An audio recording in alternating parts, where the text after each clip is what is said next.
Bonjour et bienvenue à Surfer sur les étoiles filantes, le podcast de ta clinique psychosociale familiale, La Valise aux Merveilles. Ici, chaque épisode est une occasion unique d'explorer les préoccupations parentales qui te tiennent à cœur. Je suis Joanie Mercier, copropriétaire de la clinique et ton hôte. Et à chaque épisode, nous mettons en lumière un sujet précis en invitant un intervenant spécialisé pour discuter des défis et des joies de la parentalité. Je souhaite également te présenter Dominique Caro, co-animatrice. Ensemble, avec l'aide d'un spécialiste, nous répondons à tes questions et partageons des conseils pratiques pour te soutenir dans ton rôle de parent. Que tu sois en train de naviguer les eaux tumultueuses de l'adolescence, de gérer les colères des tout-petits ou de trouver un équilibre entre travail et famille, ce podcast est là pour t'offrir des ressources et des stratégies concrètes. Prépare-toi à un voyage enrichissant et bienveillant au cœur de la parentalité. Installe-toi confortablement et laisse-toi guider par nos experts passionnés et expérimentés. Merci de nous rejoindre aujourd'hui. As-tu ta planche pour surfer sur les étoiles filantes? Fait que bienvenue tout le monde, bienvenue Caroline, bienvenue Joanie à notre nouveau podcast dédié aujourd'hui au développement du langage chez les jeunes enfants. Dans cet épisode, on va explorer quelques questions fréquemment posées par les parents. Caroline, tu vas être là pour répondre aux questions de Joanie, qui est là aujourd'hui, non pas à titre de propriétaire de la clinique La Valise aux Merveilles, mais bien à titre de maman d'une enfant qui consulte en orthophonie. Donc, Caroline, si je te présente un peu, toi, tu es orthophoniste diplômée de l'école de l'Université de Montréal. Oui. Donc, ça fait quelques années que tu travailles pour La Valise aux Merveilles. Combien d'années? On vient de fêter nos 1 an ensemble. Oui. C'est ça. Mon Dieu, ça fait 1 an que vous travaillez ici. Donc, pour l'avoir à tous les jours exercé avec passion son métier au sein de la clinique, on peut dire que Caroline est une invitée de marque et de choix pour ce podcast parce que je pense que tu maîtrises extrêmement bien ton sujet. Puis on se le disait tout à l'heure en arrivant, je me suis pas préparée de réponse parce que je sais de quoi je vais parler. Donc, on est en business. Ben, c'est ça. Hein? Je travaille depuis 2009. Puis, c'est vrai que les parents, ben, c'est des questions qui se posent souvent, là, qui sont souvent les mêmes, finalement. Ben, c'est ça. Puis, c'était un peu ça l'objectif, c'est de voir à quel point, tu sais, les parents, des fois, sont gênés d'aller poser des questions. Ils disent, je suis trop tôt? Je suis trop tard? Ouais. Est-ce que je fais bien j'ai-tu brisé mon enfant? Non. Mais non. Tu sais, fait que là, on va essayer de jeter un petit voile d'apaisement là, sur les inquiétudes des parents qui ont des jeunes enfants qui pensent peut-être avoir des enjeux en orthophonie. Génial. Alors voilà, Joanie Mercier, maintenant, maman, ben aujourd'hui. Oui, maman aujourd'hui. Mes copropriétaires de la clinique La Valise aux Merveilles, qui est située sur la rue de Nemours à Charlesbourg. Mon Dieu, en fonction depuis 3 ans maintenant, Presque La Valise. 3 ans. Donc, on se félicite, on se lève des pouces. Donc, on a eu cette idée-là de partir un balado qui s'appelle « Surfer sur les étoiles filantes » avec La Valise aux Merveilles. Et on va aborder différents thèmes là, tout au long de l'année. Donc, aujourd'hui, c'est le développement du langage quand consulté en orthophonie. Alors, on va commencer, si vous êtes d'accord. On te suit? Je me suis amené des petites feuilles. Ça vous dérange pas? Ben non. D'accord. Alors, ici, on a une liste de questions fréquemment posées. J'avais envie, Joanie, de te confier la liste de questions pour voir là-dedans qu'est-ce qui te parle, puis quel genre de questions, toi, tu t'es posé, puis peut-être que Caroline va pouvoir y répondre. Puis est-ce qu'on fait une petite intro de pourquoi moi, comme maman, je me suis questionnée là-dessus? Tout à fait. Ben, parfait. Moi, ma cocotte, à 18 mois, ne parlait pas encore. En fait, elle disait maman, puis comme je disais, maman est tout. Pas que je me trouvais tellement hot, mais maman est tout, dans le sens que maman, c'était une chaise, maman, c'était quelqu'un d'autre, maman, c'était le plafond, maman, c'était le ciel, maman, c'était moi. Elle avait un mot pour désigner... Parce qu'elle avait compris que maman attirait l'attention, finalement, mais c'était pas défini dans sa tête. Puis ça, c'est quelque chose qui m'avait, de par mon métier, j'étais éducatrice à l'enfance aussi, ça me chicotait. Même si tout le monde me disait, vas-y, elle va parler. Oui, mais ça se peut qu'elle parle pas aussi puis qu'elle ait besoin d'aide. Puis tant qu'à attendre, on va l'attraper tout de suite. Et dans nos 2 familles, à moi et mon conjoint, sur plusieurs paliers de génération, il y a des enjeux de langage. Mon papa, ça a été plus difficile quand il était enfant. Mon conjoint, ça a été plus difficile quand il était enfant. Mélodie, c'est la 5e cousine. Et je pense qu'il y en a 3 qui ont eu des enjeux de langage avant elle. Fait que, tu sais, j'étais quand même au fait que génétiquement parlant, ça se pouvait qu'il allait avoir un petit quelque chose. Donc, j'ai fait le pas, puis j'ai commencé par les ateliers. Ben, je dis nous, mais c'est pas moi, là. Caroline fait des ateliers, en fait, à la clinique. Puis on a commencé par ça, un petit dépistage. Puis c'est suite à ça que Caroline, elle a dit, ben, ça vaudrait la peine de faire de la stimulation plus générale. Puis on s'en reparle près de ses 2 ans. Puis près de ces 2 ans, finalement, on a pris la décision de faire l'évaluation d'orthophonie. Puis finalement, ça a valu le coup parce que Mélodie, effectivement, présentait un portrait où elle avait besoin d'aide. Donc finalement, on a pris de l'avance au lieu d'attendre que ça passe. Fait que c'est un peu pour ça là, qu'on avait consulté là, de façon précoce, parce qu'on s'entend que quand je dis à des amis qui ont des enfants du même âge que la mienne, puis qui disent « Ah ouais, t'es déjà en orthophonie », puis là, ils regardent leur enfant, puis ils sont comme « Mais il me semble que… » Je dis « Écoute, moi, ça m'appartient pas, mais moi, j'ai pris la décision de consulter. » Ben Puis, oui, c'est tout ça. à fait. Puis, ben, justement, moi, je me demandais, c'est quoi les signes normaux, tu sais, les signes de développement de langage chez un enfant de moins de 5 ans? Qu'est-ce qui doit nous titiller l'oreille ou pas? Mhm. Ben, tu sais, ça dépend à chaque stade de développement de l'enfant, là. Fait que les signaux d'alarme, en fait, vont être différents, là, d'un enfant à l'autre, mais aussi d'un âge à l'autre. Tu sais, dans le cas de Mélodie, elle était tout petite. C'est sûr qu'à cet âge-là, moi, ce que je vais regarder en premier lieu, c'est est-ce que l'enfant est intéressé à communiquer. Point. Est-ce que, tu sais, comment on regarde ça concrètement, un enfant qui est intéressé à communiquer, mais il va aimer partager les choses avec nous, nous montrer des choses, pointer. Donc, c'est ça, pour moi, c'est comme un gros morceau déjà de la communication. Je comprends que j'ai un impact. Donc, la communication, ça sert à ça. Hein? Si je pointe quelque chose, si je tends la main, ben le résultat va être intéressant parce que je vais obtenir quelque chose. Je vais avoir un échange. Donc, c'est la base un peu de la communication. L'enfant, quand il comprend ça, bien, il commence à pointer, il commence à apporter des choses à son parent. Il va demander aussi, soit avec des gestes. Il y a beaucoup de gestes naturels qu'on fait, que l'enfant peut faire avant même de parler. Donc, l'intention de communication, Ouais. c'est la base. Ah oui, c'est ça. C'est vraiment la base. Puis, tu sais, je pense qu'on n'a pas à attendre que l'enfant parle pour ça, parce qu'il y a beaucoup de choses qu'on peut regarder comme orthophoniste, à voir. Est-ce que c'est en train de s'installer, tout ça? Hein? Si c'est pas en train de s'installer, nous, on regarde les précurseurs. C'est comme ça qu'on les appelle. C'est des apprentissages que l'enfant doit faire, s'imbriquer pour qu'après ça vienne le langage plus verbal, puis que ça, la suite des choses s'enclenche. Donc, on peut déjà intervenir sur ces apprentissages-là s'ils sont pas là. Tu sais, on met les chances de notre côté. Puis dans le cas de Mélodie, bien, déjà, elle avait quand même une intention de communication, mais c'est sûr que la suite des choses, ce serait de voir apparaître des mots. OK. Donc, après, bien, c'est certain qu'à un certain âge, on s'attend à un certain nombre de mots. Puis, même s'ils ne prononcent pas nécessairement le mot correctement à l'âge de 18, 20, 24 mois, normalement, on devrait avoir une certaine variété de mots. Puis, ben, c'est ce qu'on avait moins là, avec Mélodie. Donc, c'est sûr que moi, les sons, je les ai mis de côté à cet âge-là, mais j'ai vraiment regardé un peu plus la variété des mots qu'elle pouvait utiliser. Donc, c'est sûr que ça, chez le très jeune enfant, c'est un des marqueurs aussi. OK. Puis, je me demandais à quel âge on s'inquiète. À quel âge on s'inquiète Puis le nombre de mots, c'est...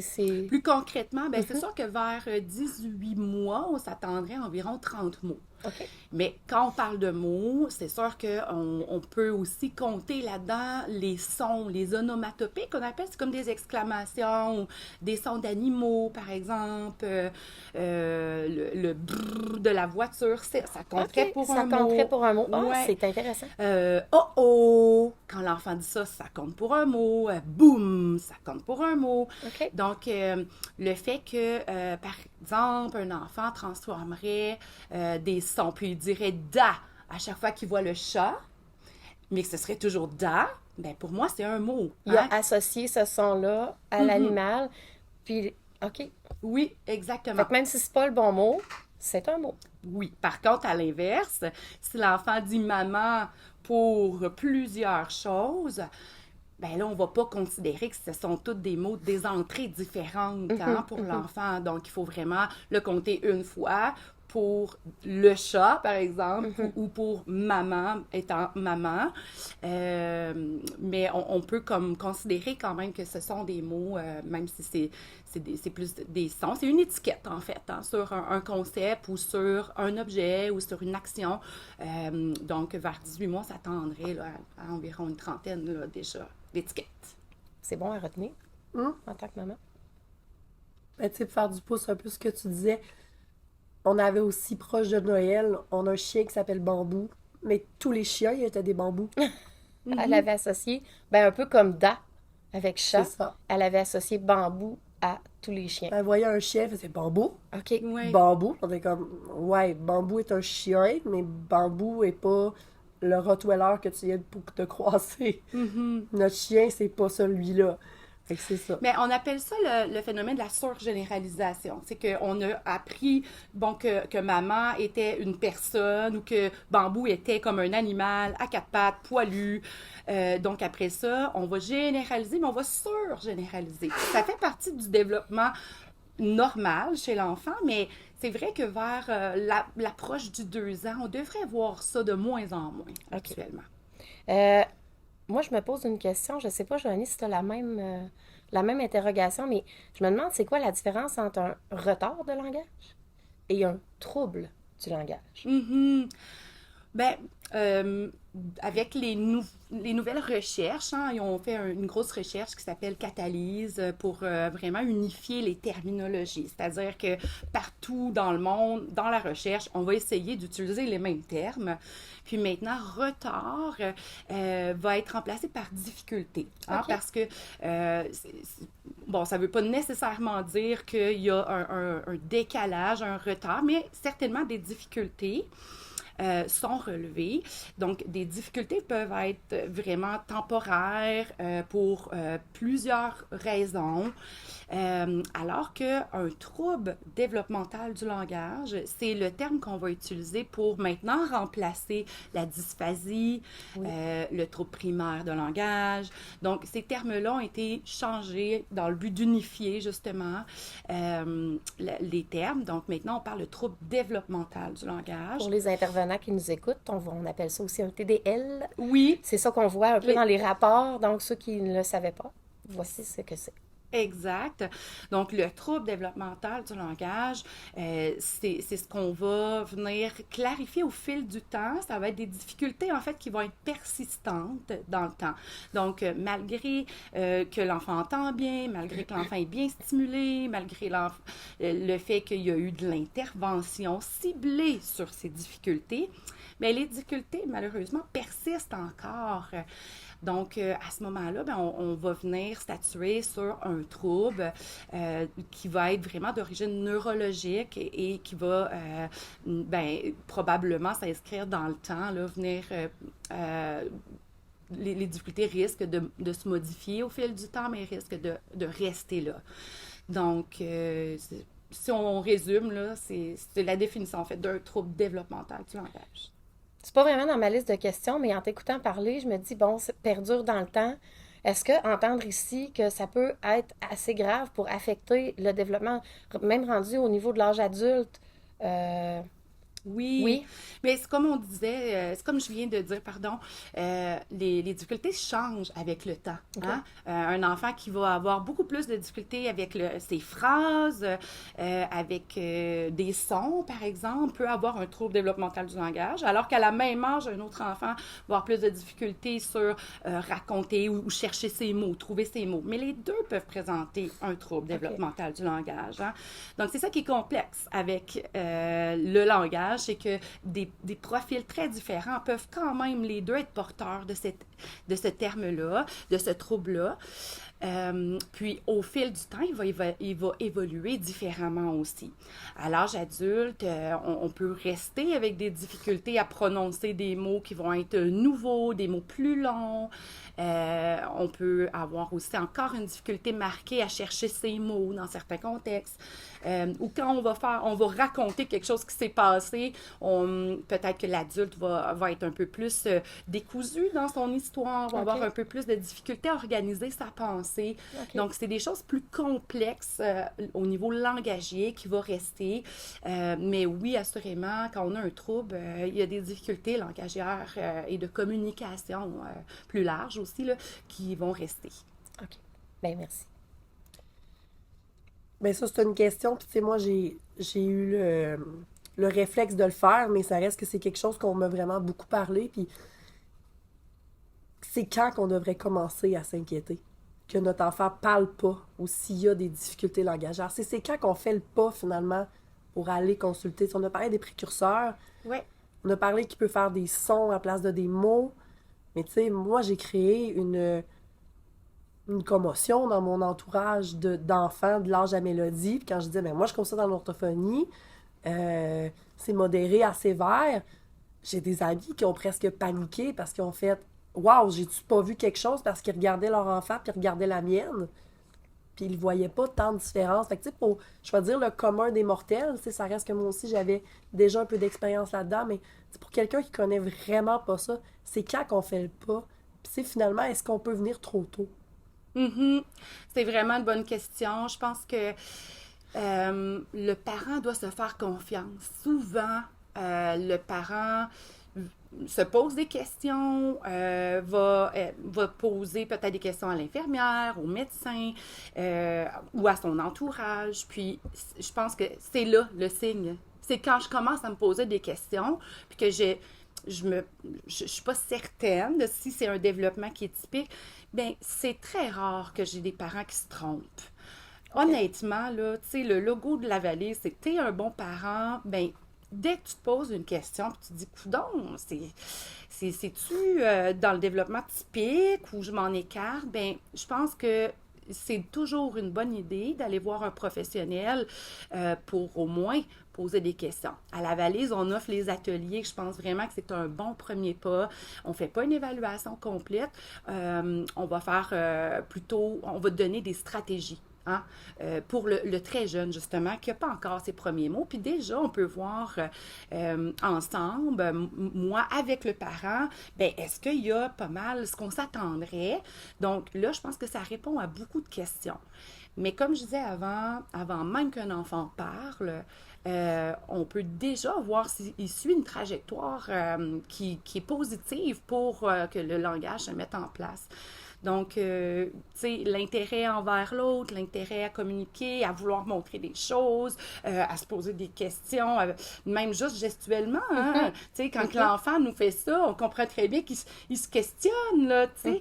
Bien, si votre enfant n'a pas ces caractéristiques-là, peut-être qu'il y a des apprentissages qui ne sont pas encore bien établis qu'on pourrait travailler. Ça ne veut pas dire que ça va être un trouble, là, mais je pense que ça vaut la peine de poser les questions puis d'aller voir, de se rassurer comme parent. Donc, il n'y a pas de trop tôt. Il n'y a jamais de trop tôt, je pense, dans le développement. Et tu sais, tu me l'avais nommé la première fois qu'on s'est vu. Tu avais dit « j'hésite », Mélodie est peut-être ce qu'on appelle un late talker aussi. Oui. Tu sais, tu m'en avais parlé de ça. Puis c'est pour ça qu'on se laissait du temps, finalement. On était en août. On s'était dit « on s'en reparle après Noël. Elle va s'approcher de son 2 ans. » Oui, c'est ça. Mais un coup que vous avez eu en main les bonnes stratégies, c'est les stratégies qui seraient gagnantes pour votre enfant, parce que tous les enfants sont différents aussi. Donc, un coup que moi, j'ai vu un peu l'enfant, je peux vous recommander des pistes à suivre. Des fois, on peut y aller aussi avec une intensité de stimulation plus globale, avec une éducatrice spécialisée, par exemple, ou juste assurée par le parent s'il se sent confortable avec ça. Puis, allons voir si ça va faire émerger, finalement, le boom langagier qu'on devrait voir là, autour de 2 ans. Donc, 20 mois, 2 ans, c'est sûr qu'on devrait avoir un gros boom, là, beaucoup plus de mots émerger. Là. Ils vont passer là, de 30 à près de 200 mots. Là. Donc, c'est presque un mot par jour là, qui va sortir de nouveau. Puis, ben c'est ça. C'est sûr que si on n'a pas ce boom langagier-là, on peut se questionner, est-ce que c'est des difficultés langagières qu'on va falloir adresser en orthophonie un peu plus spécifiquement, ou finalement, on met tout en place et hop, ça arrive plus débloque. vers 2 ans et demi. Mhm. Mais ça existe. Mais malheureusement, on n'a pas de baguette magique, puis on n'a pas de boule de cristal, donc c'est difficile de le prédire. Est-ce que cet enfant-là va faire partie des 30% qui débourrent ou non? Ben, si on le savait, c'est sûr qu'on vous le dirait. Exactement. Ouais. Ben, c'est un peu, je fais un peu du pouce, tu as parlé un peu de la façon peut-être d'appliquer ou d'adresser l'orthophonie ici à la valise, mais il y a différentes approches thérapeutiques en orthophonie. Est-ce que tu peux nous en parler davantage? Ben, dans le sens des ateliers, tout ça? Oui, ouais. ben, tu peux parler un peu de ce que tu Notre fais modèle. ici à la valise. Ouais. De quelle manière tu peux appliquer le plan d'intervention orthophonique? Mhm. Qu'est-ce que tu fais? Parce que je vois plusieurs choses que tu fais, Oui. puis il y a du travail d'équipe aussi là-dedans. Je pense que c'est Vraiment. intéressant de le partager, là. Oui, tout à fait. Bien, dans le fond, moi, quand j'ai intégré la valise, ce que je trouvais vraiment intéressant, c'est de pouvoir garder la continuité de ce que la valise offrait déjà, c'est-à-dire des suivis en langage, mais que les éducatrices spécialisées soient outillées à savoir, ben, c'est quand que c'est un bon moment d'offrir de la stimulation globale, d'aller travailler avec les stratégies de base. Et là, c'est en discutant, hein, j'offre des discussions cliniques. Moi, à toutes mes présences ici, les intervenantes vont venir se placer à mon horaire. On va pouvoir discuter des suivis, des questionnements qu'ils ont en cours de suivi. Et puis là, ben, certainement, il y a un moment où on peut se dire, sans même nommer de nom, hein, se dire, ben voilà, je pense que pour l'enfant dont tu me parles, je pense qu'on serait rendu peut-être à les orienter en orthophonie, hein, parce que malgré les stratégies de plus que je te donne, là, moi, comme orthophoniste, j'ai besoin de voir cet enfant-là, j'ai besoin d'aller évaluer un peu plus large pour répondre à son besoin. Donc, c'est ce qu'on a mis en place comme fonctionnement. Puis, ça fonctionne vraiment bien. Ensuite, quand je vois l'enfant, j'évalue, je vais faire un suivi, un court suivi, mais je vais inviter l'éducatrice spécialisée à venir voir la thérapie pour vraiment comprendre les objectifs, puis bien orienter le suivi qui va être plus ciblé, hein, parce qu'il va avoir un plan d'intervention personnalisé à l'enfant. Donc là, on va être plus finement sur des objectifs spécifiques. Et puis, moi, je revois l'enfant tous les mois et demi, selon, en fait, la problématique. Mais je continue toujours à soutenir les interventions de l'éducatrice. Puis, ben, en parallèle de ça, c'est sûr que, comme on disait, j'offre les ateliers. Je trouvais ça vraiment intéressant de pouvoir répondre tout de suite aux questionnements des parents. Je pense que les parents, souvent, ils ont déjà une problématique qui les questionne davantage. Soit, ben, mon enfant ne parle pas, donc j'ai offert l'atelier sur les premiers mots, ben, sur le développement du vocabulaire. Ça, c'est l'atelier que tu donnes ici le vendredi, parfois, là, à la clinique. Oui, c'est ça. Ma présence étant le vendredi. Oui. Donc, c'est ça. On va les faire périodiquement, là, ces ateliers-là. Je pense que c'est apprécié. On va tout de suite voir une stratégie gagnante pour cette problématique-là. Puis tout de suite, on va l'appliquer dans une activité. Puis moi, je suis là aussi pour vraiment les soutenir dans l'application. Donc, ils repartent déjà avec des bonnes stratégies. Puis comme on disait, on départage un peu avec l'avis du parent, avec les stratégies qu'on vient d'essayer. Des fois, là, on voit émerger, pouf, des choses surprenantes dans l'atelier. Donc, des fois, je dis aux parents, mais est-ce que vous vous sentez outillé pour repartir avec ça? Le parent dit oui, bien, parfait. Alors que d'autres fois, on se rend compte que, ouais, je pense que même moi, comme orthophoniste, je vais devoir aller regarder un petit peu plus en détail les bonnes stratégies plus précises chez cet enfant-là. Donc, ça peut découler en une recommandation d'une évaluation. Donc, juste pour le spécifier, je le fais sur le vocabulaire, mais sur les sons aussi. Hein, Okay. parce qu'il y a des parents qui se questionnent, ben là, il ne fait pas le R, le son R. OK, parfait, mais nous, dans l'atelier, on voit un peu, c'est quoi les attentes selon les âges. Puis des fois, les parents repartent en se disant, ah, ben finalement, on mettait peut-être trop d'accent, trop d'emphase sur le R, alors qu'il est tout petit encore, c'est encore normal, typique, tu sais, qui ait de la misère avec ce son-là. Donc, il repart rassuré, mais il repart avec des bonnes stratégies pour le stimuler, ce son-là, pour que l'enfant se sente compétent, le parent se sente compétent. Donc, tu sais, c'est un gagnant-gagnant, là. Ben, tu sais, je regarde un peu, là, dans mes questions, un peu à travers... je t'écoute, puis à travers, il y a des questions qui se répondent toutes seules. Oui. Mais... Mettons que je suis un parent, ben Joanie peut-être pourrait avoir cette question-là. Si je suis un parent qui s'inquiète pour le développement du langage de mon enfant, puis j'ai besoin de stratégies appliquées à la maison, quel genre de stratégie tu pourrais offrir aux parents? Peux-tu me donner juste quelques exemples? Parce que je suis sûre que tu en as une multitude. Oui, c'est et ça. on pourrait définitivement passer la journée ici. Mais c'est dimanche et on a envie de faire autre chose avec nos familles. Alors, qu'est-ce que tu pourrais nous donner comme exemple de stratégie qu'on pourrait offrir aux parents là, pour appliquer à la maison, pour qu'ils voient aussi des résultats, là, parce qu'on aime ça les outiller, nos parents, là. Oui. Il y en a tellement. Si on me demandait d'en choisir seulement 2 ou 3, je pense que je dirais de suivre l'intérêt de l'enfant et de mettre des mots. C'est-à-dire que, tu sais, l'enfant, quand il a du plaisir, c'est là que l'apprentissage va coller vraiment dans son cerveau. On le sait, la recherche le démontre de plus en plus. Donc, je pense que c'est de regarder à quoi il joue, de se mettre à son niveau, puis de jouer avec lui, puis de décrire qu'est-ce qu'il fait. « Oh, ton lapin, il saute! Oh, je crois que là, maintenant, il est fatigué, il est couché. » Et là, on peut aussi se mettre à jouer, si on se sent à l'aise, et prendre le toutou à côté, la figurine. « Oh, moi, mon dinosaure, il a faim. Mon dinosaure, il va manger. » Donc, on fait faire des actions aux objets, aux jeux de l'enfant. On se laisse prendre au jeu, finalement. Pas besoin d'appliquer des choses très techniques. Soyons créatifs, puis donnons vie en faisant bouger, parler les bonhommes, puis ça fonctionne bien. Oui, mais tu sais, on n'est pas obligé non plus de sacrifier tout notre temps dans le jeu. C'est sûr que c'est bien, hein, puis on aime ça. Je pense que les Québécois, ça fait partie de notre façon un peu culturelle d'aller travailler dans le jeu avec les enfants. Mais tu sais, parler à l'enfant dans juste le quotidien, ça fait déjà une énorme différence, tu sais. « Ah, tu mets tes bottes. Moi aussi, je vais mettre mes bottes. Aujourd'hui, je vais mettre les noires. Ah, OK, je vais t'aider. Attention, je pousse. Toi, tu pousses aussi. » Oui, je comprends vraiment. Je vais zipper ton manteau. Donc, on décrit ce qu'on fait un peu comme... ouais. Moi, je prenais plaisir à dire, quand j'ai eu mes enfants étaient plus jeunes, que notre vie était une éternelle comédie musicale. Chez nous, on chantait. Okay. On chantait ce qu'on fait. Ben oui.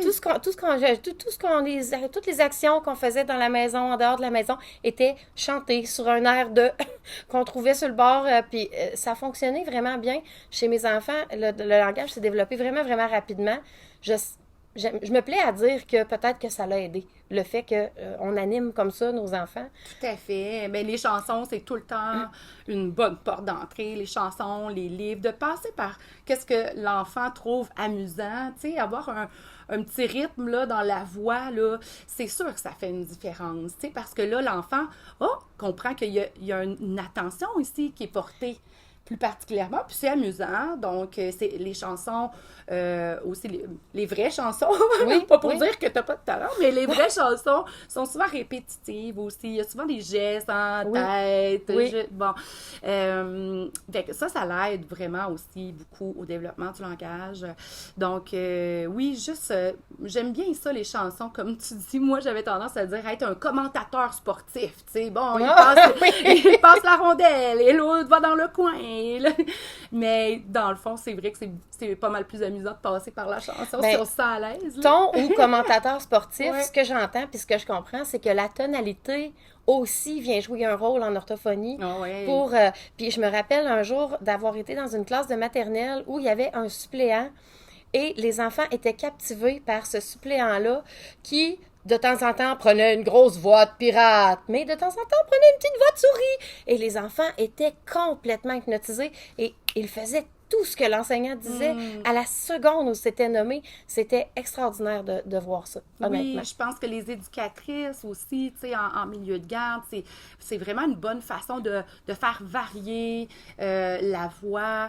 Mais tu sais, être animé, c'est génial pour le développement du langage, mais je pense qu'à la base, juste de parler à son enfant, tu sais, je pense qu'on peut se mettre moins de pression, puis juste parler, ça, t'es déjà un bon parent. Tu le dis de décrire ce qu'on fait, puis tu sais, moi, je m'en rappelle d'en avoir discuté avec mon conjoint qui est pas du tout du domaine, fait qu'on a vraiment l'exemple, tu sais, il travaille dans une usine, donc on est vraiment très loin. Fait qu'on a parlé de, justement, faut qu'on décrive tout ce qu'on fait. Première chose qu'il m'a répondu, c'est « je vais avoir l'air niaiseux ». Ouais. J'étais comme, mais il n'y a pas de caméra ici, Mathieu. Et finalement, on a comme travaillé sur le qu'est-ce qui est le plus intéressant. T'sais, oui, OK, ça a peut-être l'air nono ce qu'on fait, mais finalement, on est juste nous trois à la maison. Il n'y a personne qui nous filme. Mettons que tu as l'air nono, c'est pas grave. Si on est capable finalement d'y emmagasiner des mots en faisant ça, mais faisons-le. Tu peux pas s'arrêter, je vais avoir l'air nono. Ouais. Parce que ça, c'est une crainte comme parent de faire. Non, j'ai donc bien l'air d'un autre de faire ça, de tout décrire. Parce que je prends parle, la patate, je coupe la patate, parce qu'on veut y rentrer le mot patate. Tu sais, mais. Puis tu dis 50 fois, puis tu dis, voyons, je suis donc bien tannant. Mais pour l'enfant, c'est pas tannant. Tu sais, le pourquoi que un enfant va vouloir relire sempiternellement le même modus de livre, c'est qu'il apprend dans la répétition aussi. Écouter le même film des centaines de fois. C'est ça. On a T'es vécu rendu ça. à le connaître par cœur. Tu fais, il va-tu changer? On connaît les répliques, hein, n'est-ce pas, La Belle et le Clochard, Ouais. Joanie? Tout à fait. Ben, c'est super que tu aies pu accompagner ton conjoint tu sais, à comprendre un peu le plus-value de ça. Tu sais. Puis je pense qu'après, comme parent, il faut apprendre à se connaître comme parent puis à dire, ben moi, là, toujours d'écrire qu'est-ce que je fais, je trouve ça difficile, c'est pas dans ma nature. Ben, OK, d'abord, est-ce qu'on peut se fixer un moment dans la journée? Par exemple, quand c'est le bain, on va un peu plus parler de qu'est-ce qu'on fait, qu'est-ce qu'on voit, ou instaurer un moment de lecture, tu sais. C'est là où, en brainstormant, dans le non-jugement aussi, avec, soit entre conjoints ou soit avec l'orthophoniste, tu sais, qu'on peut établir un plan de match qui est plus réaliste, tu sais, parce que même si je vous dis ces belles stratégies-là, il faut que ça colle à votre nature aussi. Il faut qu'on se sente à l'aise de les appliquer. Ouais. Puis j'ai peut-être un contre-exemple de quelque chose que j'ai déjà vu faire chez des parents qui avaient des enfants qui avaient des enjeux de langage. Non, répète-le encore. Tu l'as pas dit comme faut, répète-le encore. Oui. Et ça, moi, ça venait profondément me déranger parce que je me disais, ce n'est pas, selon moi, mais je ne suis pas orthophoniste, alors tu pourras peut-être me corriger, la façon de faire, j'avais l'impression de mettre que le parent mettait de la pression sur son enfant, puis que l'enfant se sentait honteux d'avoir fait la mauvaise chose. Ouais, c'est vrai que ça serait probablement la deuxième bonne grande stratégie à parler, je pense, aujourd'hui. Tu sais, on peut pas tirer sur la carotte. T'sais, même si on aimerait donc que l'enfant produise des mots plus clairement ou produise plus de mots, ben c'est prouvé que de demander de répéter, c'est pas nécessairement la bonne stratégie. Et c'est plutôt à l'adulte de faire ce travail-là. Hein? C'est donc à l'adulte de répéter le mot correctement. Donc, l'enfant apprend le bon modèle, il va réentendre une fois de plus ce mot-là. Donc, c'est super puissant de redonner tout simplement « Ah oui, tu voulais me parler du lapin. » Si l'enfant, par exemple, il dit un « yapin », ben, on met l'accent sur le son qui nous a titillé. Exagérer le mouvement de la bouche aussi, tu sais, quand on le fait. Oui, on peut mettre l'accent un peu plus sur le son qui nous a titillé, mais tu sais, puis d'emblée, il y a des enfants qui vont voir justement, mon parent a comme mis l'accent sur ce son-là, peut-être qu'il faudrait que je le redise. Il y a des enfants qui vont répéter notre modèle, alors là, waouh, c'est super. Mais s'il le reprend pas, ou s'il le reprend, mais il redit, oui, yapin. Mais on peut quand même féliciter l'effort. On peut dire « Hey, tu as essayé, hein? J'ai vu que tu as fait un effort. » Puis on se reprendra à la prochaine fois. Peut-être qu'il va éventuellement bien encoder puis bien produire le mot. Mais sinon, on veut quand même qu'il continue à s'essayer. Donc, on félicite l'effort, on passe à autre chose, mais en autant qu'on ait redonné le bon modèle. C'est vraiment ce qui va être le plus doux aussi pour son estime. Puis, qui va l'encourager à s'essayer. C'est surtout ça qu'on ne veut pas éteindre. Donc, oui, c'est la bonne façon de faire. Puis c'est un peu comme ça, je fais un petit parallèle, c'est un peu comme ça en intervention aussi. On essaie le moins possible de forcer l'enfant à se développer, à développer ses habiletés sociales trop vite, à développer son attachement à la vitesse que nous, on voudrait. Je pense que ce qu'il faut se poser comme question en tant que parent, c'est à quel besoin je réponds, le mien ou le sien. Et si c'est à notre besoin, à nous en tant que parents, je pense qu'on faut être capable de se dire qu'on fait fausse route et de se reprendre. Oui. Puis c'est pour ça aussi que je crois beaucoup au travail éducatrice spécialisée, orthophoniste. Je pense qu'on a vraiment tout intérêt à travailler ensemble, puis conjointement, parce que vous apportez aussi cette couleur-là, tu sais, de respecter le rythme. C'est sûr qu'on le fait en orthophonie aussi, mais tu sais, je pense que l'accompagnement parental que vous êtes en mesure d'offrir avec les parents, autant aussi avec les stratégies parentales au niveau de l'éducation, bien, c'est tout interrelié, hein? Ça fait partie du développement de l'enfant. Puis si moi, je veux instaurer des choses au niveau de son langage, mais que dans la pyramide, là, la base, l'enfant, il se sent pas encore bien pour différentes raisons, ben c'est sûr que vous allez aussi me nourrir puis me dire, ouais, mais cet enfant-là, voici où ce que j'en suis. Donc, ouais, respecter le rythme de l'enfant, d'être bienveillant, donner le modèle, il faut être patient, puis on continue. La patience. Puis, tu le nommais tantôt quand tu as dit des parents qui sont peut-être pas nécessairement à l'aise de tout décrire. Puis, tu sais, moi, ça fait partie de moi. Même comme éducatrice, je n'étais pas la meilleure commentatrice pour les enfants que j'accompagnais quand j'étais en garderie. Puis, justement, l'apport de l'éducatrice spécialisée, moi, c'est pour ça qu'on a fait ce choix-là. Tu sais, je suis moi-même TES et j'ai décidé d'aller chercher une autre TES, finalement, parce que je voulais répartir la tâche. Tu sais, quand on parle d'aller chercher notre village, c'est ça. Ça peut être un autre intervenant. Ça peut être l'éducatrice de l'enfant à la garderie, aussi l'impliquer là-dedans. Ça peut être, ça me dérange pas d'en parler parce que ça nous a fait bien rire, mon papa qui a pris une grande partie de notre rencontre bilan de remise de résultats. Oui, qu'il y avait des questions parce qu'il y avait des questions sur la lecture de livres, mais ça l'a tellement nourri. Et mon père, je le sais qu'il se fait comment je pourrais dire, une priorité avec ma fille de vouloir l'accompagner, mais par la lecture, il adore lire, puis il s'implique comme ça. Puis je pense que c'est comme parent de laisser cette porte ouverte-là, que notre village vienne nous aider. Tu sais, j'entends souvent, ou je le vois sur les réseaux sociaux, le village n'existe pas. Oui, malheureusement, dans certaines situations, certaines familles n'ont pas de village. Mais je vois aussi, à titre de professionnel, je vais comme changer de chapeau 30 secondes, on a tendance à le refuser, le village. Des fois, d'ouvrir la porte, que ce soit une amie qui va prendre un livre, qui vient à la maison, puis qui veut lire un livre avec notre enfant. Puis on se dit, voyons, on n'est pas venu pour ça. Elle veut lire un livre à notre enfant. Laissez-la. Ça l'amène un autre membre du village qui vient aider votre enfant, finalement. Là. Ah oui, c'est vraiment touchant. J'ai une question pour toi. Oui. Comment tu as présenté à Mélodie les premières séances, les premières rencontres avec Caroline? Comment tu lui as présenté ça, Mélodie ayant 2 ans? De quelle façon tu as abordé ça? Parce que l'enfant, tu sais, on le prépare à sa première visite chez le médecin, on le prépare, quand ils ont conscience. T'as l'air à trouver ça drôle. J'ai hâte d'entendre ça. En fait, première question, je me suis dit, ouais, je l'ai préparé. Excusez. Et tu disais, justement, on n'est pas la même mère qu'on est l'intervenante, hein? Mais c'est ça. Est-ce qu'on l'a préparé? Écoute, c'est sûr qu'à ses 18 mois, on l'a pas préparé du tout. Mélodie, j'ai la chance qu'ici, c'est comme sa deuxième maison, là. On a signé le bail locatif. J'ai tombé enceinte 1 mois après, là. Fait que, tu sais, c'est sa deuxième maison ici. Elle vient souvent, puis même qu'on niaisait en disant ses premiers pas, check bien, elle va aller faire la clinique. Non, elle les a fait chez nous, là, mais tu sais, elle était tout le temps rendue ici. Fait qu'elle venir ici, c'est pas une nouveauté. Okay. Elle est venue à la clinique comme n'importe quand, c'est juste qu'on l'a alignée dans la salle de l'atelier. Papa, maman est là, puis on a joué à des jeux.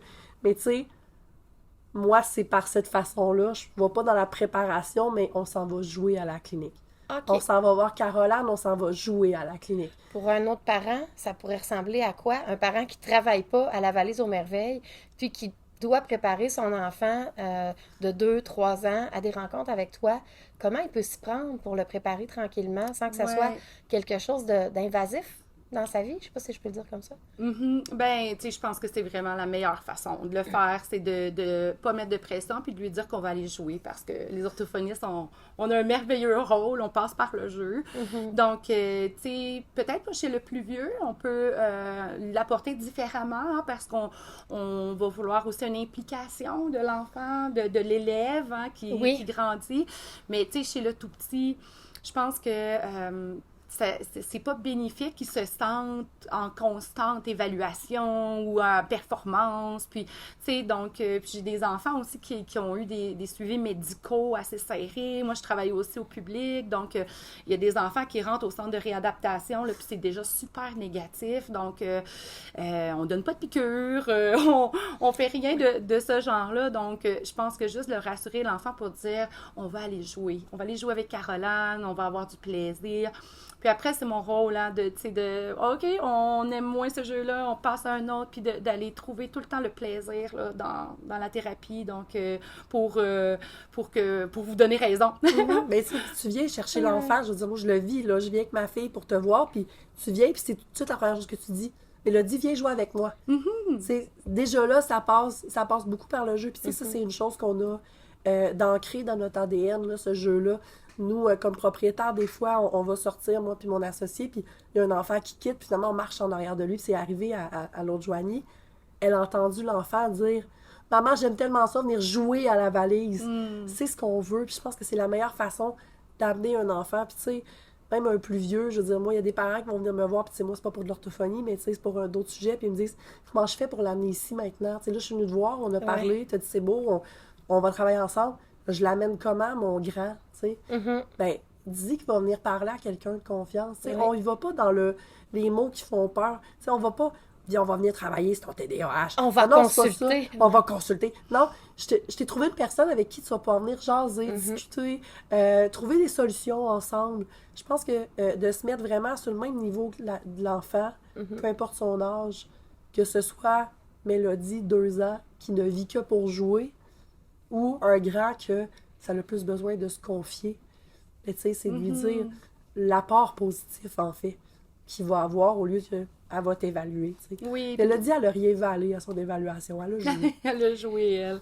Mais tu sais, c'est sûr que quand l'enfant grandit, je pense, c'est de ne pas non plus cacher l'éléphant rose dans la pièce, là. Tu sais, je pense d'être transparent, mais positivement, tu sais, de lui dire, ben tu vas aller jouer avec Caroline pour, tu sais, que ça soit plus facile pour que les parents ou les amis te comprennent, hein? Si c'est quelque chose qu'on voit qui fâche l'enfant de ne pas se faire comprendre, mais là, il va voir le gain aussi, là, tu sais, mais ça, c'est plus pour un enfant un peu plus vieux, là.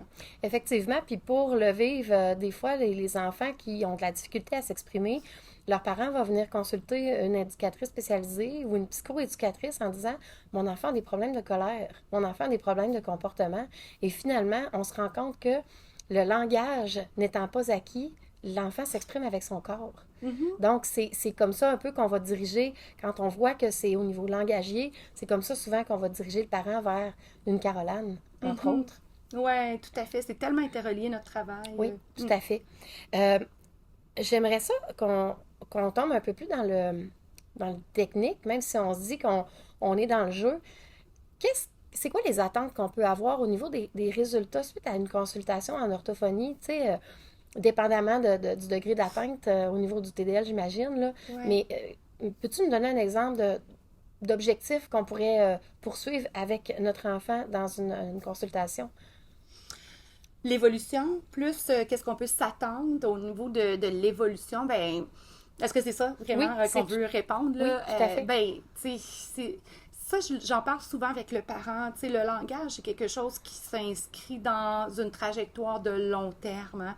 Donc, c'est sûr que la répétition, ce qui va être le plus repris, dans le fond, comme objectif, c'est ce qui va probablement évoluer le plus. Okay. Moi, dans le fond, je me vois vraiment comme un guide Hein? Mhm. Dans le fond, je fais un peu le portrait de c'est quoi qui intéresse l'enfant, c'est quoi qui est facilitant, c'est quoi les chemins qui vont nous amener à le mobiliser davantage. Moi, c'est là où que je vois mon rôle davantage. Oui, j'ai les connaissances après de ce qu'on peut s'attendre dans un développement. Plus typique, et puis de voir, ben, c'est quoi qui le freine le plus dans sa vie de tous les jours, là? C'est quoi qui le nuit à bien s'intégrer, c'est quoi justement qui va causer plus de colère. Oui. Donc, c'est ensemble, après, avec les parents, que je peux plus présenter c'est quoi les gros enjeux, et ensemble, on va décider de, ben, c'est quoi qui vous intéresse le plus à travailler, parce que ensuite, moi, 1 heure par semaine, 1 heure par 2 semaines, ou la TES, 1 heure par semaine, bien, malheureusement, c'est pas suffisant pour du langage, parce qu'on parle tous les jours. Il faut que ce soit au quotidien. Oui, vraiment. Il faut vraiment que ça soit au quotidien. Donc, après, l'évolution va dépendre beaucoup de ces facteurs-là. L'enfant, sa disponibilité, hein, comme on disait, est-ce qu'on est un bon moment là, pour travailler le langage, ou il y a d'autres choses à adresser avant? Donc, il y a tous les facteurs environnants et l'enfant en tant que tel et la reprise dans le quotidien. Puis, tu sais, il faut un village, comme on disait. La reprise dans le quotidien, c'est le parent, mais moi, j'invite toujours aussi l'éducatrice à l'enfance ou l'éducatrice au CPE. Si l'enfant est dans un milieu de garde, elle est toujours invitée à ma remise de résultats. Je suis toujours disponible aussi pour discuter de comment on pourrait maximiser le plan d'intervention, en fait, pour l'enfant. Donc, c'est ça qui va être garant de l'évolution. Malheureusement, on n'a pas de baguette magique, donc on ne peut pas dire que ça va être un one-shot deal, excusez le terme anglais, mais C'est pas comme non. quand on va pour un bras cassé chez le médecin, on va mettre un plâtre, là, normalement, on va voir de quoi de tangible. Ouais, Là, de c'est l'orthophonie, tout ce qui est plus, je veux dire, psyché, là. Oui, Mais tu sais, cérébral. Hein? cérébral, c'est ça, je pense que le bon mot, c'est de l'évolution. Tu sais, Exact. en sortant de ton bureau, la mélodie avant puis la mélodie après l'heure, il n'y avait pas de différence. Non, Mais exactement. dans les jours après, dans les semaines après, on est à même à force de travailler tous ensemble, de faire « Ah, wow, elle a vraiment un boom langagier. » Nous, la journée qu'elle nous a sorti, cocombre, on avait toute la face longue de même autour de la table de faire Longue comme un cocon. « Ouais, ah, elle vient de dire cocombre. » Tu sais, on était tous émerveillés parce que c'est quand même un long mot. Puis elle l'a bien dit en plus, surprenamment. là. Dernière question pour vous deux, les filles, mais elle va être en 2 temps. La première partie va être pour toi, Joanie. Comment tu vis les séances avec Caroline? Comment tu vis le suivi? Comment ça se passe de ta vision de parent? De mieux en mieux. Oui. Ben, tu sais, je l'ai dit tantôt, j'ai un gros bagage, moi aussi, en intervention avec des tout-petits. Fait que j'en ai vu de toutes sortes, des plans d'orthophonie, je l'avais vu passer dans ma carrière. Puis, tu sais, c'est moi qui ai levé la main en premier à la maison en disant... Mon chum était tout énervé qu'elle dise maman, là. Puis moi, de dire, écoute, mon amour, elle dit maman, là, mais la chaise, c'est maman, là. Ça marche pas. Fait que, tu sais, c'est de là que je m'étais dit, il faudrait qu'on aille consulter. Puis là, même, tu sais, mon associé ici, il disait, on se va bien trop vite, tu capotes, tu sais. Puis j'ai fait, non, je veux y aller. Mais ça, c'était l'intervenante qui parlait. Puis tout au long de l'automne, c'était l'intervenante qui parlait. Parce que la maman, elle était cachée. Parce que moi, je le cache pas sur les réseaux sociaux, j'ai mes diagnostics à moi aussi. Puis comme je dis, j'ai pas donné juste mes qualités à ma fille, il semblerait. J'ai donné autre chose parce que ça vient avec le deal. Et c'est pour ça que, tu sais, moi et mon conjoint, on s'enligne pour n'en avoir qu'une. Parce que je m'en attendais déjà à ce que elle allait peut-être avoir des difficultés, puis je voulais être toute là pour l'aider au travers de mes propres difficultés. Fait que c'est l'intervenante qui a été là tout cet automne à regarder la stimulation globale de Mélodie, puis de la voir évoluer. Même à un point tel, je trouvais qu'elle avait quand même bien évolué, parce que j'ai failli annuler l'évaluation avec Caroline. Ok. C'est la première chose que je lui ai dit quand je suis rentrée pour l'évaluation, parce que c'est ma mère qui a fait « Non, tant qu'elle va commencer, là, vas-y donc, puis au pire, elle dira que tout est beau. » Fait que finalement, on est allé. Mais assis dans le bureau, c'est pas l'intervenante qui était assise sur le divan, c'était la maman qui regardait son enfant se faire évaluer avec l'intervenante qui cochait en arrière puis qui comprenait un peu ce que l'orthophoniste faisait. Fait que moi, j'avais une conversation interne. Puis quand on a terminé, parce qu'avant même le bilan, Caroline, tu m'as donné un avant-goût, tu m'as nommé des mots. je suis sortie, j'ai laissé Mélodie à mes collègues de travail et je suis allée aux toilettes et j'ai pleuré. Parce que tu avais un deuil à faire. J'avais un deuil à faire, puis je m'auto-flagellais aussi parce que j'étais comme, c'est une partie de ma génétique, là. Fait que ça m'a vraiment fait mal. Puis quand je suis revenue, mes collègues, tu sais, première chose, parce que moi, ça paraît quand je pleure, puis ils m'ont dit, oh, tu sais, ça va-tu? Je suis allée, oui, j'étais aux toilettes, je voulais pas qu'elle voie ça. Mais là, la maman vient de comprendre bien des affaires. Fait que, tu sais, c'était très... Tu sais, la maman, elle a été cachée, la maman, elle était très sensible. Là, ça va de mieux en mieux. Mais il y avait un deuil à faire. J'aurais donc aimé ça que ma petite fille, ça soit la petite cocotte de 2 ans qui arrête pas de parler, puis blablabla. Parce que moi aussi, ça, c'est difficile. Ma fille communique beaucoup par les sons. Ma fille communique beaucoup en nous criant après. Moi, ça vient me chercher. J'ai hâte de savoir ce qu'elle veut me dire au lieu de me traîner partout dans la maison puis que j'essaye de comprendre. Je comprends. Ça, j'ai hâte. Moi, j'ai tout le temps dit... J'ai hâte qu'elle parle. Tu sais, j'arrête pas de dire qu'elle a eu une gastro, là, 3 semaines. Pauvre petit chat. On a un enfant qui a presque pas été malade. Là, elle avait une gastro pendant 72 heures. Essayer de comprendre son besoin, là, ça n'a pas été facile. Puis là, j'étais comme, si seulement tu parlais. Fait que, tu sais, là, ça va de mieux en mieux. Mais la maman a évolué là-dedans au travers de l'intervenante. En tant qu'intervenante, en tant qu'orthophoniste, Caroline, comment tu accueilles un parent qui est dans la réception des mauvaises nouvelles, comment tu accueilles ça, puis comment tu chemines avec les parents dans ton processus orthophonique? Ben merci d'abord de partager ça. Je pense à l'auditoire qui va entendre ça. Je pense que c'est normal de le vivre. Puis, tu sais, je pense qu'il faut avoir confiance aussi en le professionnel parce qu'il y a la place pour en parler. On est là pour accueillir ça aussi. Tu sais, on le sait qu'on est malheureusement pas porteur de bonnes nouvelles au départ, mais tu sais, je pense que quand on chemine ensemble, c'est peut-être un peu plus doux. Mais effectivement, tu sais, comme je suis aussi parent, puis mes enfants ont aussi leurs défis qui peuvent être différents, puis je pense que c'est un défi de le vivre comme parent, mais si on se le cache pas, si on le vit, puis on arrive à le partager aussi, je pense que c'est une des clés. Je pense qu'on va être plus disponible comme parents aussi pour accompagner notre enfant. Mais, tu sais, comme on ne peut pas tirer sur la carotte avec l'enfant, on ne peut pas aussi se devancer nous-mêmes dans l'accueil de ce cheminement-là. Tous les parents vont vivre différemment. J'ai des parents qui tout de suite, leurs mécanismes font que, OK, ben let's go, on fait quoi? On fait ça. J'en ai d'autres qui vont me paraître détachés, mais qui ne le sont pas dans les faits, tu sais, puis que c'est la rencontre suivante ou les suivantes, tu sais, moi, en essayant de comprendre comment ils vivent, tout ça, tu sais, qu'est-ce qu'ils en pensent, c'est quoi leurs souhaits, mais au fil du temps, on arrive à plus communiquer puis à s'arrimer davantage, mais ça fait partie de notre travail, puis je pense qu'il faut que les parents sachent qu'on est prêt à les accueillir sur ce côté-là aussi. J'aime ça, t'entendre dire d'être dans l'accueil. Je fais bien rire mes collègues avec ce mot-là. Les filles, soyez dans l'accueil, on accueille ce qui se passe, on va le vivre comme avec nos émotions. Puis, il faut se rappeler aussi que l'être humain en soi peut avoir différentes réactions face à quelque chose de déstabilisant. Par exemple, la peur, la crainte, la déception, la mort, le deuil, peu importe. Soit il fige, soit il se met en mode attaque.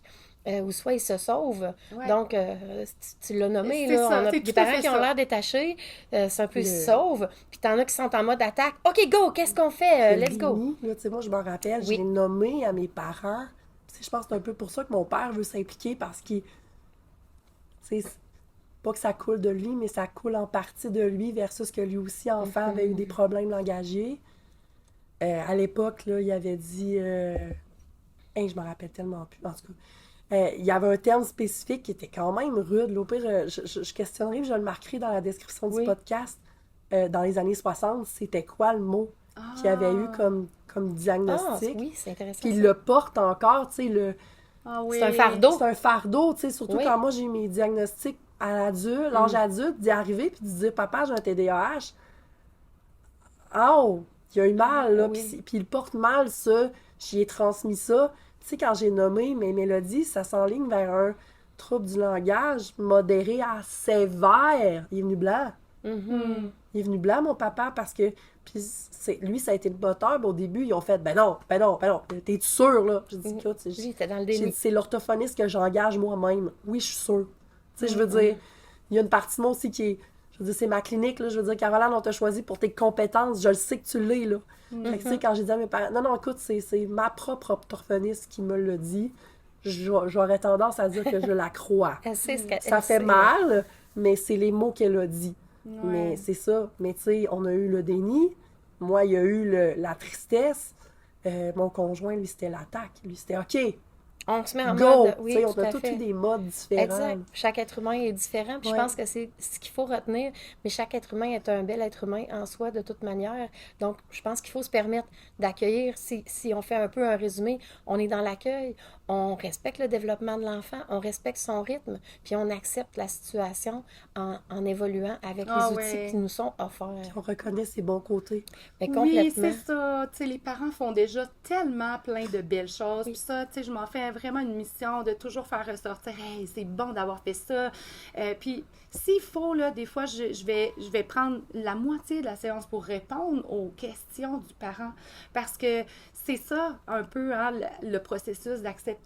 C'est, ben, tu sais, plus tard, ou là, l'école, tu sais, l'université, ou tu sais, ben, oui, il faut comprendre un peu, tu sais, même si j'ai pas de réponse, bien souvent à offrir, je peux quand même un peu relativiser les choses, parler de ce qu'on connaît à ce jour sur le cheminement de ces enfants-là. Donc, je pense de garder la porte ouverte à, oui, on vient travailler avec l'orthophoniste, avec notre garçon ou notre fille, mais, tu sais, le parent a sa place aussi, puis c'est important de l'adresser, là.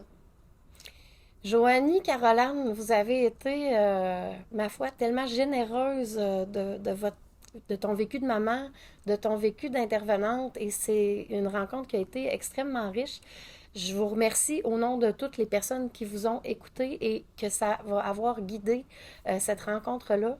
Je souhaite la plus belle évolution, le plus beau développement à ta fille, Mélodie. Et longue vie et longue carrière à toi, Caroline, au sein de la valise. Merci. La valise est chanceuse de te compter parmi ces brillants intervenants. Ah, ben, c'est un plaisir partagé. Merci beaucoup. Merci. Merci.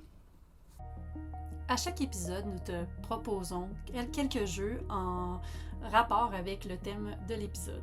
Comme aujourd'hui, nous parlions d'orthophonie, nous te présentons la gamme de jeux Symbolicone. Créés par Caroline Martin, orthophoniste, ce sont des jeux pour améliorer le développement linguistique des enfants. Ce livre-jeu aide les enfants âgés de 2 à 5 ans à dire le son visé par le boîtier avec des exercices engageants. Il contient des pictogrammes, une boîte de rangement, des bancs de phrases magnétiques, un jeu cherche et trouve, un guide et une fiche d'information. Tu peux trouver ces produits et toute la gamme des jeux Symbolicone Je prononce dans notre boutique à boutique.lavaliseaumerveilles.com.